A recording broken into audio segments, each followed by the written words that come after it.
할렐루야. 주의 은총이 오늘도 여러분과 함께 하시기를 주의 이름으로 축원합니다.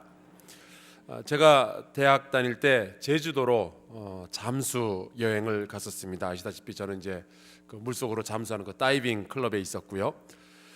그래서 서귀포 쪽으로 먼저 간 다음에 거기에서 문섬, 범섬, 숲섬, 지기도 이런 섬들 하나씩 방문하면서 그 주변 이제 바닷속을 탐험하는 게 저희의 목적이었습니다.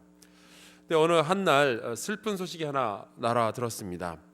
저희 팀과는 다른 일반인 팀이 잠수 여행을 왔었는데 그 나이트 다이빙이라고 밤에 다이빙을 하는 건 또 다른 재미가 있습니다. 그걸 하러 밤에 어느 섬으로 가는 길에 배가 뒤집어진 거예요. 문제는 자그마한 통통배를 타고 갔었는데 별다른 통신 장비도 없었고 구명 장비도 없어서 사람들이 물에 빠진 채로 밤에 구조가 되기까지 이렇게 구조할 배가 지나가기만을 기다렸던 겁니다. 물론 이제 잠수를 하는 사람들이라서 어느 정도 수영 실력이 있기 때문에 처음에는 서로 격려하면서 우리 이렇게 잘 버텨보자 그러면서 있었는데 이분들을 위협했던 것은 수영 실력이 아니라 수온이었어요. 차츰 체온이 떨어지기 시작하고 저온증이 오기 시작하면서 결국 구조되었을 때는 이미 몇 사람이 사망을 한 뒤였습니다.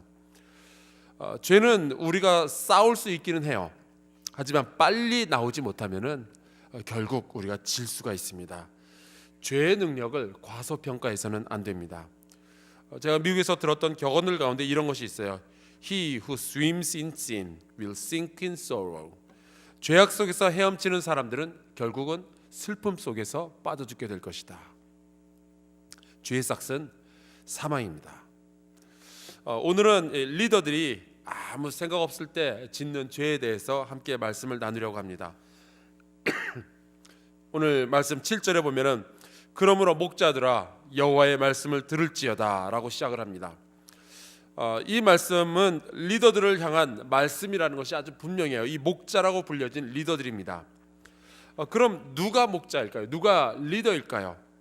난 아니야. 나는 그렇게 뭐 사람들 끌고 그러는 사람 아니야라고 생각하기 전에 우리의 모습을 정확하게 좀 보기를 원합니다.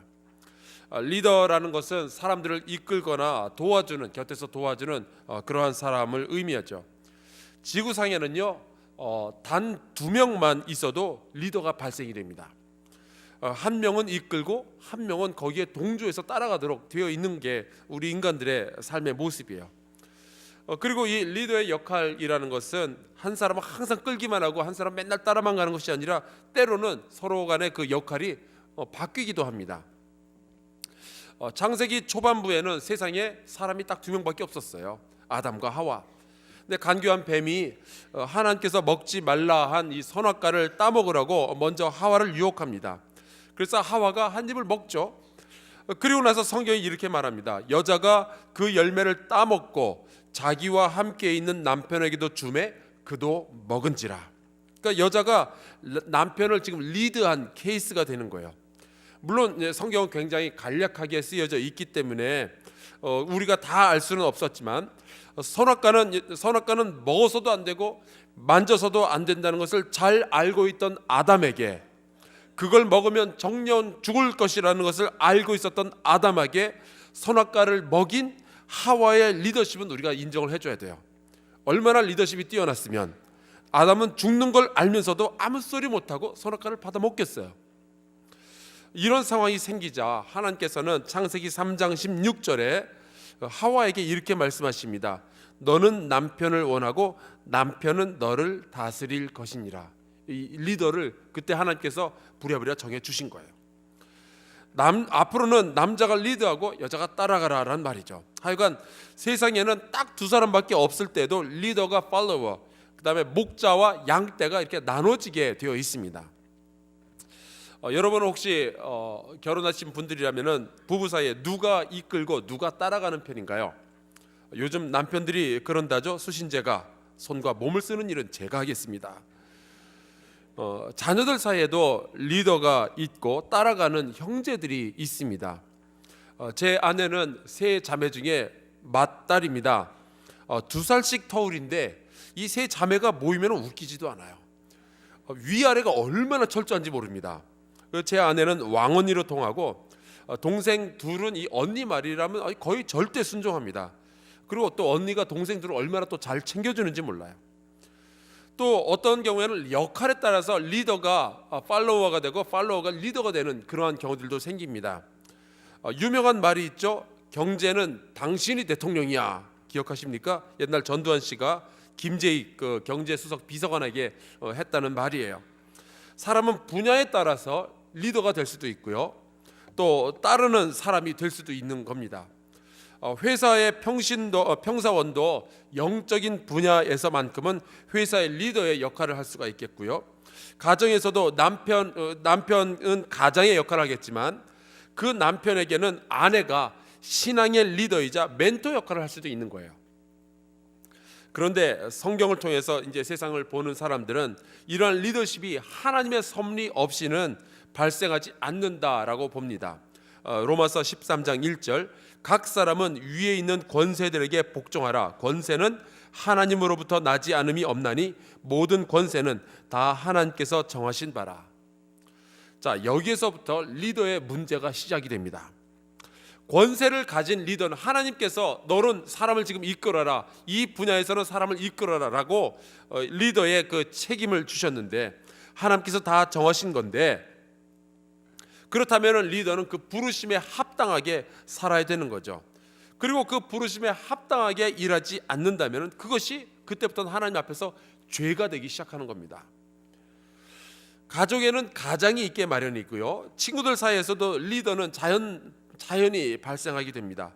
회사에서도 리더가 있고, 나라에도 리더가 있고, 교회에도 리더들이 있습니다.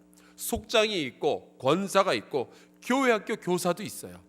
여기에 앉아 계시는 여러분도 항상은 아닐지라도 때에 따라서는 리더가 되어야 되고, 공동체의 규모와 종류에 따라서 여러분이 리더가 되기도 하고 그렇지 않을 수도 있는 거예요.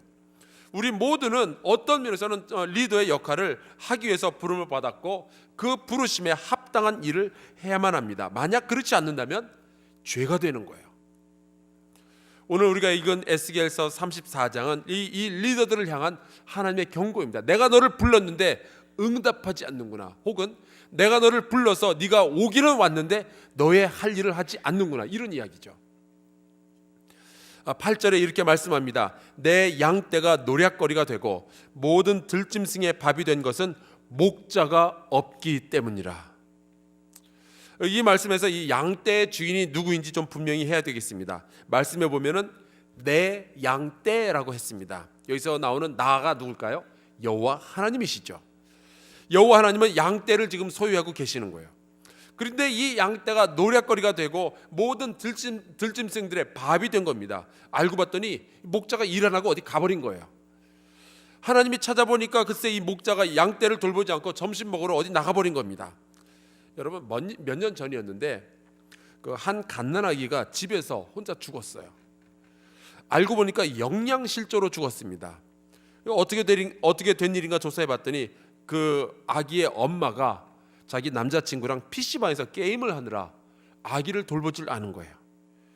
여러분, 이 이야기 들으면은 여러분의 그 가슴속에서 막 울분이 확 치솟아 오르잖아요. 세상에 이따위 엄마가 다 있어, 그런 생각 들잖아요. 그게 지금 하나님께서 목자들을 향해서 생각하시는 그 느낌입니다. 이 목자들이 하나님의 양떼를 맡겨놨는데 풀을 먹이거나 이 양떼가 풀을 먹거나 말거나 신경을 안 쓰고 자기 혼자 배부르고 등 따신 데서 편안하게 있는 거죠. 여러분, 이 목자의 주인은 또 누군지 아십니까? 양떼의 주인이 하나님이라면, 근데 이 목자의 주인도 하나님이에요. 그래서 내 목자들이 내 양을 찾지 아니하고라고 하는 표현이 있는 거예요. 하나님은 목자들을 선택하시고 목자들을 부르시고 그들에게 양떼를 돌보는 사명을 주셨습니다. 근데 이 목자들이 양떼를 잘 돌보지 않은 거예요. 돌보지 않는 데는 두 가지 방법이 있어요. 예를 들어서 당신이 그러니까 하나님께서는 양떼들, 고등부의 양떼들이 있는데 내가 분명히 이 양떼들을 돌보라는 부름을 받았음에도 아예 응답을 안 하는 거예요. 교사 좀 해주십시오. 아유, 나 못합니다, 안 합니다 라고 하는 경우들도 있겠고요. 또 하나는 교사가 되었는데 더 이상 이 아이들을 잘 돌보질 않는 거예요. 나도 바쁘니까. 목사가 되라고 부름을 받았는데 아우, 나 목사 안 해요, 그래서 안 하는 사람들도 있겠고, 목사가 되어서도 게으르게 자기 책임을 잘 하지 않는 그러한 목사들도 있는 거 아니겠어요? 이 목자가 목사라면은 설교 준비를 잘 하지 않은 것이고, 이 목자가 장로라면 장로 노릇을 잘 안 한 것이고, 이 목자가 속장이라면 속도원들을 잘 이끌지 못한 것이고, 이 목자가 가정 안에서 유일하게 믿는 사람이라면 나머지 식구들을 전도하지 못한 것이겠고, 이 목자가 아내라면 남편의 영혼을 책임지지 못한 것이겠고, 이 목자가 아버지라면 자녀들의 신앙을 책임지지 못한 거죠. 물론 결과만 놓고 이야기하는 것은 아닙니다. 수십 년을 기도했지만 돌아오지 않는 사람들이 있는 거 어떡하겠어요? 진짜 문제는 목자가 양떼들을 돌보기 위해서, 양떼들을 찾기 위해서 얼마나 노력을 기울였는가 하는 그겁니다. 하나님의 부르심에 합당하게 일을 하지 않은 목자들, 그들을 향하여 하나님께서 말씀하셔요. 내가 목자들을 대적하여. 여러분, 세상에서 가장 무서운 것이 하나님께서 우리를 대적하시는 겁니다. 어디에나 계시고 무엇이든 아시며 모든 것을 하실 수 있는 바로 그분이 우리를 대적한다면 우리는 피할 데가 없는 거예요. 희망이 없습니다. 내가 새벽 날개치며 저 바다 끝에 가서 거해도 주님께서 거기 계시는데, 그런 분이 우리를 보호하시면 얼마나 좋겠어요. 근데 우리를 대적하신다, 이거는 어마어마하게 무시무시한 이야기입니다. 그리고 그 하나님께서 그 양떼를 그들의 손에서 찾으리니, 리더가 양떼들을 돌봐주지 않으니까 하나님께서는 리더에게서는 아무것도 기대하지 않고 직접 이 양떼를 그 노력한 무리의 손에서 양떼를 건져내겠다라는 말씀을 하시는 거예요. 그러면은 목자는 하나님께서 다 하시니까 나는 자유롭겠구나. 자유롭죠. 더 이상은 일하지 않아도 됩니다. 아니, 일하지 않아도 되는 것이 아니라 더 이상은 일을 못하게 됩니다. 하나님이 말씀하시기를 목자들이 양을 먹이지 못할 뿐 아니라 그들이 다시는 자기도 먹이지 못하리라.